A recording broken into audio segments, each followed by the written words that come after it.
Happy birthday, happy birthday, happy birthday to you. Once again, Congressman Rod Tulfo! Ayan, Distrito 2 at Kakampi Tulfo. Huwag na natin patagalin pa. At pinagbigan siyempre na mensahe at tampati, anong dahilan kung bakit tayo nagsama-sama dito ngayon.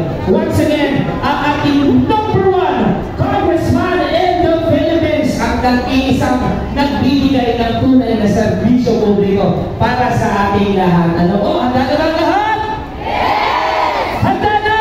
Yes! Congressman?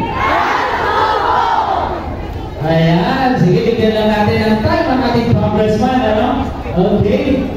Ayan, sige po. Ngayon naman po atin na magpakinggan ang mensahe ang pagbati. Once again, ang ating #1 Congressman in the Philippines, Congressman Rod Tulfo. Maraming salamat po sa pagbati sa akin at sa mga pagtanggap ninyo sa akin, sa pagdating dito. Thank you po talaga. Sobrang appreciate ko yan. Hindi niyo po nakalimutan ang aking birthday. Anyways, syempre, wala ko na sa lahat. Good afternoon po sa inyo.